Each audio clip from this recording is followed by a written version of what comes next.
It's common to say now that the Sanders campaign failed. I think that's a mistake. During an interview on Democracy Now! With Amy Goodman, philosopher, author Noam Chomsky discussed the Bernie Sanders campaign and also the potential of a Trump re-election. So I want to share this clip with you. And look, I'm going to show various perspectives on the general election, maybe what voters should do. And it doesn't mean I agree with everything I show you, but I do think it's important to offer you these various perspectives to sort of widen your ability to look at this election in various ways.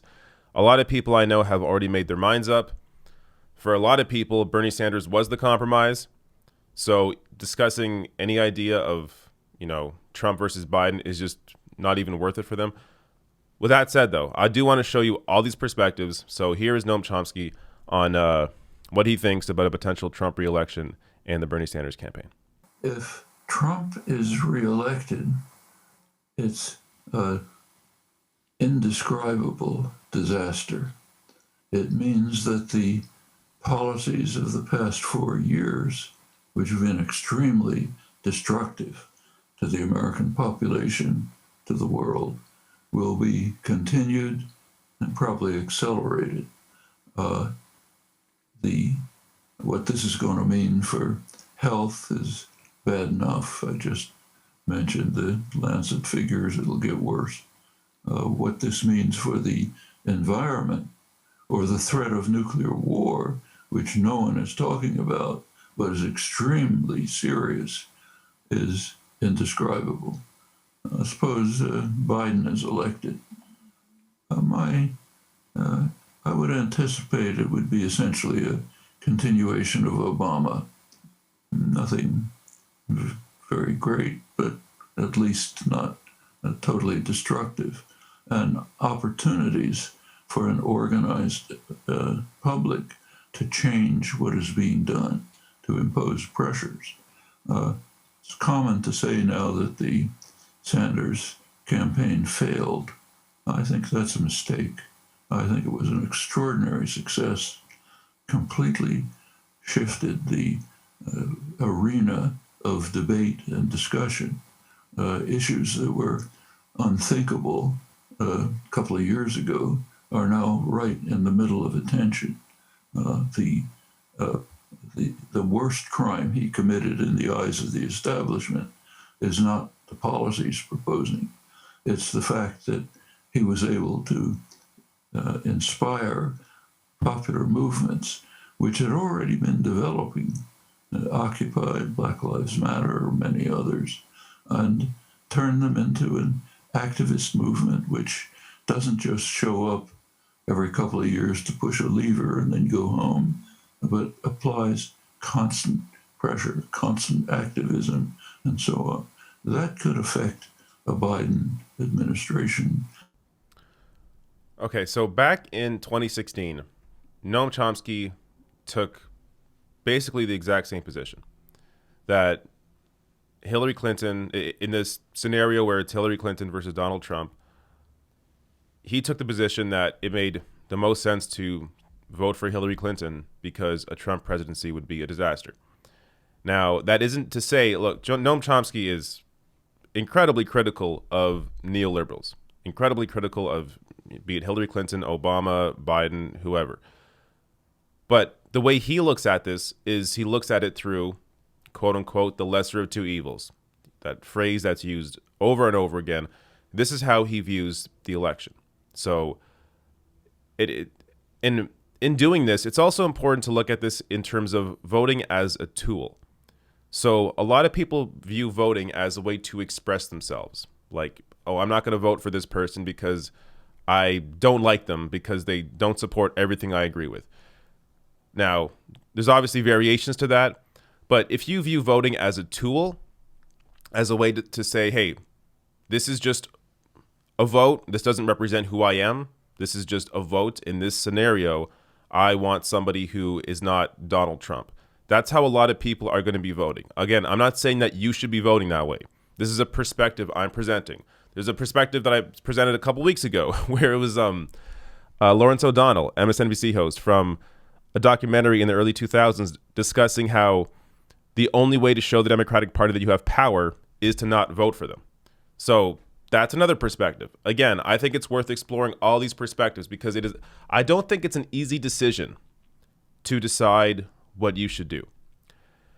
Because really ultimately what matters here is an investment into building the future. There needs to be more of an investment into local politics, into organizing, into actually presenting these ideas to communities that have been closed off to them. Oftentimes because of certain ways that liberals are viewed, even though there needs to be a real distinction made between liberals and people on the left. Liberals are often about symbolism. People on the left, leftists, progressives, whatever you want to call them, are democratic socialists, more focused on the policy and how to actually help people and what to do about that. So if you want real changes to be made, there needs to be a real investment into communities that have, for the most part, been ignored, not just by politicians in Washington, but also ignored by left-wing organizers. So there needs to be that investment. There needs to be some actual awareness that the only way to combat the people that are in power, the wealthiest people, where all the concentrated power and wealth is to bring all the working class people together. So there are various ways to do that. I think that's where the focus should be. So voting in this instance really is just one moment, but it's a moment that will have an impact. So whether you ignore the top of the ticket, whether you vote down ballot for Democrats, whether you are excited about Joe Biden or whatever it is, I think it's important to explore various ways that people are thinking about voting, just to expose you to those different ideas. Now, Noam Chomsky makes some good points here. So, when it comes to Trump's potential reelection, or even looking back at 2016, Trump, the reason why, a couple reasons why Hillary, using this logic, why Hillary would have been a better president than Donald Trump is she wouldn't have torn up the Iran deal. She wouldn't have gotten out of the Paris climate agreement. There would have been, the Supreme Court picks would have been different. So there definitely would have been some differences, and differences that matter. That said, you could also make the argument that that isn't good enough. And I completely understand that argument. But I think it's important to also see this argument and understand this is also a legitimate argument as well, even if you don't agree with it. Now, when it comes to the activist group, so I wanted to share this. This is from The Intercept. Activist groups are already trying to organize to put pressure on Joe Biden. And I think this is a point that Noam Chomsky is completely correct on. If Biden were to become president, the left would have more of an impact on Biden, on a Biden administration, and not even just Joe Biden, but the people around him. Think of all the staff decisions that are made, whether it's in his cabinet, whether it's when it comes to judges, whatever it is, there is a left movement, leftist groups that will have more of a say during a Biden administration than during a Trump administration. Right now the left has no voice at all in Washington, zero. With Joe Biden, you at least have the potential to put some pressure, if not on him, then on the people around him that are a little more susceptible to that pressure. So this is what The Intercept put out. With Sanders out of the race, the progressive organizing effort is shifting to pressure Biden to make particular policy commitments and, more importantly, to shift his personnel in a more liberal direction and away from corporate allies. In a letter, 8 organizations led by young people, Justice Democrats, March for Our Lives Action Fund, Alliance for Youth Action, Next Gen America, Student Action, Sunrise Movement, If Not Now, and United We Dream Action, called on Biden to work to rectify his debilitating lack of popularity among people under the age of 45. Now, it's an incredibly long letter. I will link to it below the video if you want to read through it all. But basically, it's a letter to Joe Biden and the campaign to make recommendations for people, for co-chairs, recommendations for policy advisors, recommendations for policy, including the Green New Deal and a wealth tax. Also for Joe Biden, calling on him to reject Wall Street executives, current or past, in his administration, as well as executives from the fossil fuel industry and health insurance industry. And in doing so, If Biden were to obey these things, were to listen, were to staff his campaign, staff his administration in this way, and take on some of these policies, then Biden would receive over $100 million in campaign support. Not literally $100 million, but in the support of these groups that are working to elect him. So this is where the left has the potential to pressure a presidency here. You're seeing it now with the candidate. You would see it with Joe Biden if he becomes president.